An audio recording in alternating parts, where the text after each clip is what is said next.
मेरे प्यारे बच्चों, आप सभी को नमस्कार। आप सभी लोगों का स्वागत है मेरी क्लास में।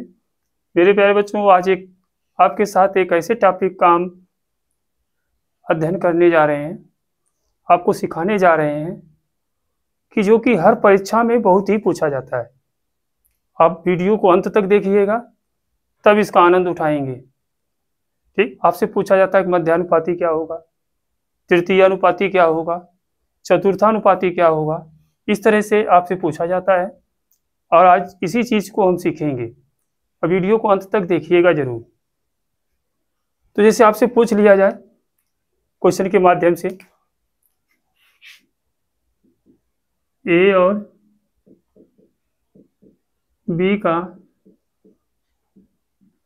मध्यानुपाती क्या होगा, मध्यानुपाती क्या होगा, तो आप क्या बताएंगे? ए और बी का मध्यानुपाती क्या होगा, आप क्या बताएंगे? आप इसको करेंगे, माना ए और बी का मध्यानुपाती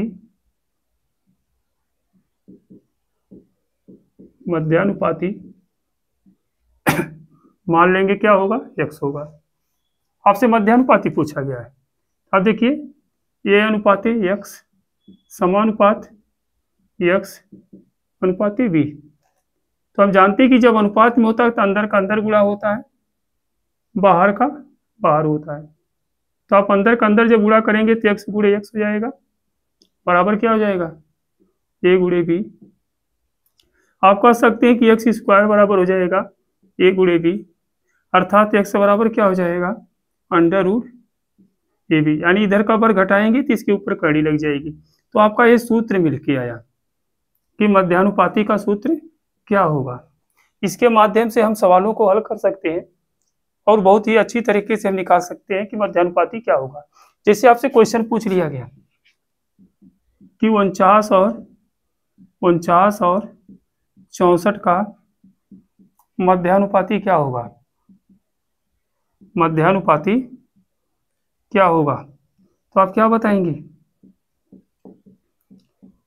अब यहाँ जैसे ए और बी था का मध्यानुपाती हम लोगों ने निकाला, अब वही देखिए 49 और 64 आ गया, यानी ए की जगह 49 है, बी की जगह भी क्या है, 64 है। तो आप मध्यानुपाती का सूत्र लगाएंगे, x बराबर अंडर रूट 49 गुणे 64। और 49 का वर्गमूल क्या होता है, 7, और 64 का वर्गमूल क्या होता है, 8। इस तरह से हम इनका गुणा कर देंगे, 7 8 क्या हो जाएगा, 56। 7 8 56। तो 49 64 का मध्यानुपाती क्या होगा, 64 होगा। इसी तरह से आपसे पूछ लिया जाए क्वेश्चन के माध्यम से, आपसे भिन्न भिन्न प्रकार के प्रश्न पूछे जाते हैं। जैसे दशमलव में भी पूछ लिया गया कि 0.164 और 0.64 का मध्यानुपाती क्या होगा, का मध्यानुपाती क्या होगा, का मध्यानुपाती क्या होगा, बोले भैया, मध्यानुपाती क्या होगा, तो आप क्या बताएंगे? उसी प्रकार जैसे अभी हम लोग ने निकाला है, x बराबर अंडर रूट 0.16 गुणे 0.64। अब आप देखेंगे कि 0.16 का वर्गमूल क्या होगा, 0.4 होगा। उसी तरह से अब वर्गमूल ले रहे हैं तो कड़ी नहीं लगेगी, कड़ी से बाहर आएगा। और 0.64 का वर्गमूल क्या होगा, 0.8 होगा।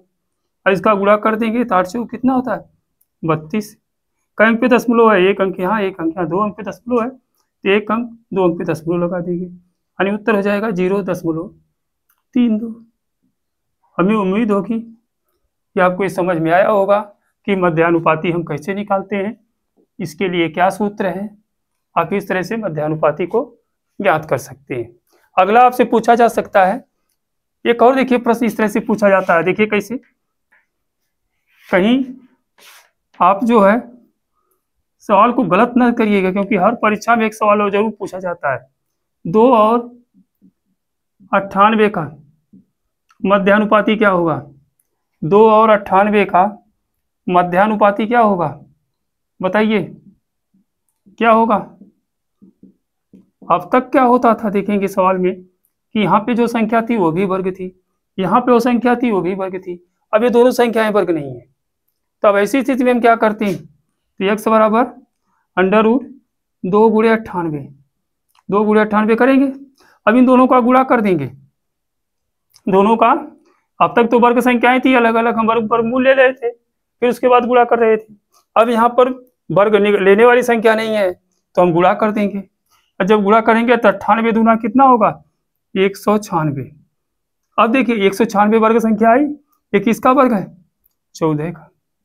आपका आंसर क्या आ जाएगा? 14 आ जाएगा। हमें पूरा उम्मीद होगी कि मध्यानुपाती आपको समझ में आया होगा। और आगे हम चलते हैं, आपसे पूछा जाएगा तृतीय अनुपाती क्या होगा। तृतीय अनुपाती क्या होता है? तृतीय अनुपाती के लिए सूत्र क्या होता है?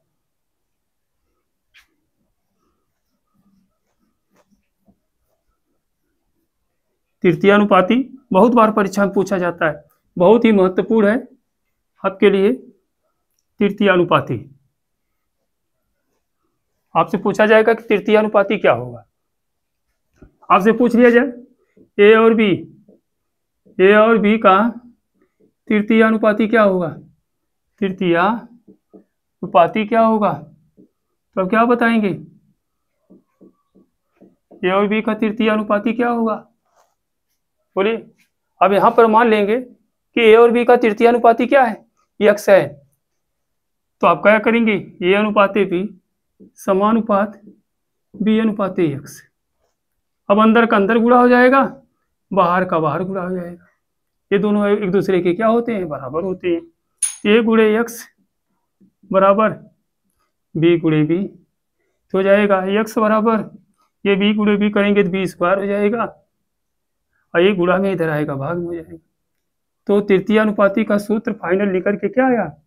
बी स्क्वायर बटे ए, बी स्क्वायर बटे ए। आपसे क्वेश्चन पूछ लिया जाए, आपसे क्वेश्चन पूछ लिया जाए तृतीय अनुपाती इसका क्या होगा। जैसे आपसे पूछ लिया जाए 16 और 40 का तृतीय अनुपाती क्या होगा? 16 और 40 का तृतीय अनुपाती क्या होगा? तो आप क्या बताएंगे? अब देखिए ए की जगह पे 16 है, अब बी की जगह पे क्या है? 40। तो यहाँ बी स्क्वायर है ना, तो 40 का हम क्या कर देंगे? यानी घात 2 है तो 2 बार गुणा कर देंगे। अब बटे ए कितना हो जाएगा? 16। आई बात समझ में? अब इसे काट दीजिए, 4 चौक 16, 4 दहा में 40, 4 एक अन्नम 4, 4 दहा में 40। अब 10 गुणे 10 करेंगे, 10 दहा में कितना होगा? 100 होगा। तो 16 और 40 का तृतीय अनुपाती निकल के क्या आया? 100। आपसे पूछ लिया जाए कि 18 और 72 का तृतीय अनुपाती क्या होगा? तृतीय अनुपाती क्या होगा? तो आप क्या बताएंगे? यहां पर भी देखेंगे ए की जगह पे 18 और बी की जगह पे क्या है? 72। तो आप देखिए बी स्क्वायर है ना, तो 72 गुणे क्या कर देंगे? 72। ठीक, ए की जगह पे क्या? 18, तो बटे 18 कर देंगे। 18 का नाम 18, 18 चौक 72 होता है। अब इसमें 4 से गुणा कर देंगे, 4 दूनी 8, 4 सते 28, यानी 4 सते कितना होगा? 28। उत्तर फाइनल लेकर के आया कितना? 288। हमें उम्मीद यही होगी कि आपको ये तृतीय अनुपाती भी समझ में आया होगा कि इस तरह से तृतीय अनुपाती निकाला जाता है। आई बात समझ में? एक और बचा है, आपसे पूछा जाता है जो बहुत बार बार कि चतुर्थानुपाती क्या होता है। आपसे बार बार पूछा जाता है परीक्षा में कि चतुर्थानुपाती क्या होता है, उसको हम कैसे निकालेंगे? आइए देखते हैं।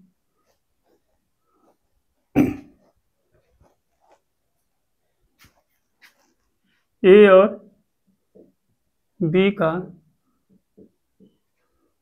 चतुर्थानुपाती